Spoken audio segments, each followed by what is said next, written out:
Out front next, new body cam video of a raid on a Trump ally, part of the DOJ's investigation into Trump's attempts to overturn the election, as the January 6th committee is about to hear from a crucial witness tomorrow. Plus, the father of the 4th of July shooter defending his son's purchase of guns and defending his role in helping his son get those firearms. The top prosecutor on the case is out front.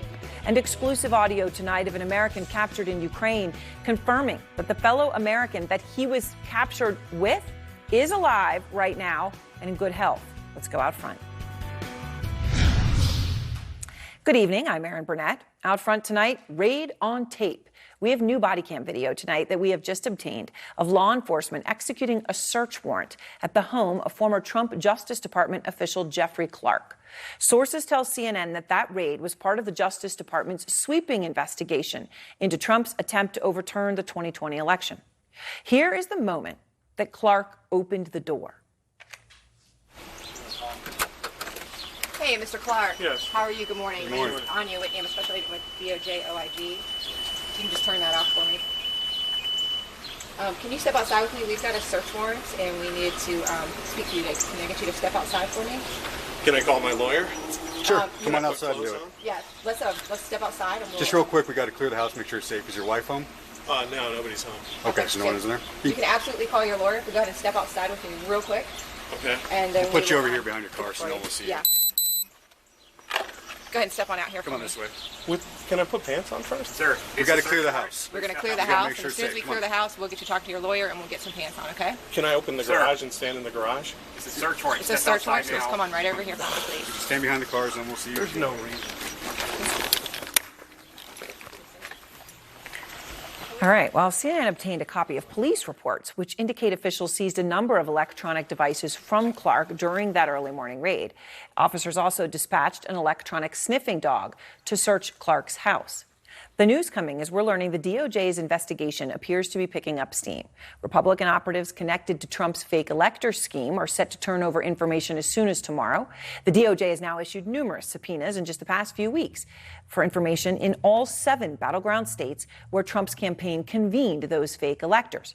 Meantime, on Capitol Hill, the January 6th committee is ramping up. The Trump White House counselor, Pat Cipollone, will testify tomorrow before the January 6th committee. He is, of course, a crucial witness. His testimony could be very important in helping the Justice Department, when they hear it, determine whether criminal charges should be brought against Trump himself.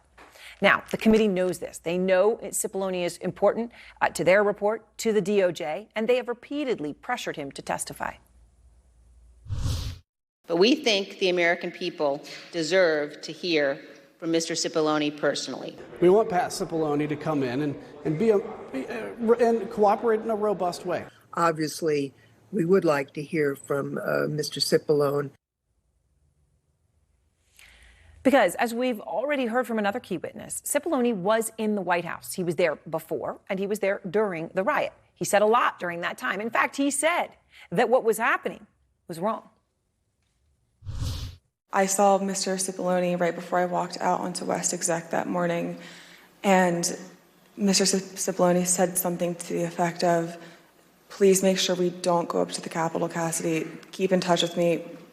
We're going to get charged with every crime imaginable if we make that movement happen. Pat said something to the effect of, and very clearly had said this to Mark, something to the effect of, Mark, something needs to be done or people are going to die and the blood's going to be on your effing hands.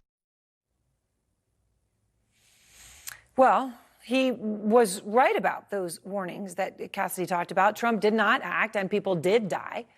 Melanie Zanona is out front on Capitol Hill. So, Melanie, what more are you learning about this new video about Mr. Clark and about what we can expect tomorrow on the committee side of things?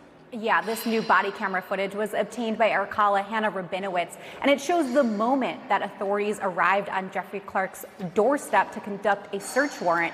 We also know because of police reports that search warrant was conducted in connection to an ongoing fraud investigation. And Clark, of course, was the DOJ environmental lawyer who Trump tried to install as attorney general because everyone else at the DOJ wasn't going along with his efforts to overturn the election. So Jeffrey Clark's name is one we have heard repeatedly throughout the course of the January January 6th Select Committee's investigation. Now, another name that we have heard a lot is Pat Cipollone, the former White House counsel. And the Select Committee was able to secure his testimony, which will take place tomorrow behind closed doors. And this was a really big breakthrough for the committee to get this testimony, because Cipollone is considered a key fact witness. He was a firsthand witness to many pivotal episodes, both leading up to and on January 6th. And sources tell CNN that he was in and out of the dining room with Trump during those critical 187 minutes where Trump refused to act as rioters were storming the Capitol building. And so Pat Cipollone can really help fill in the gaps there, which is important because there are missing gaps in the White House records from that day. And we are expecting the Select Committee to really focus on those critical 187 minutes of inaction in one of their upcoming hearings. Now, also, she can also help corroborate Cassidy Hutchinson's testimony, which was explosive, and she has been under attack. But there are concerns about Pat Cipollone's executive privilege. Unclear how the committee is going to navigate that. It could limit his cooperation to a certain extent, but this will be videotaped, Aaron, so I'm sure we will see this in an upcoming hearing. Yeah, absolutely. They can play it. They can have transcribe it. And, as Congresswoman Lofgren said, once they have it, it's theirs to do with as they will. Melanie Zanona, thank you so much for your report.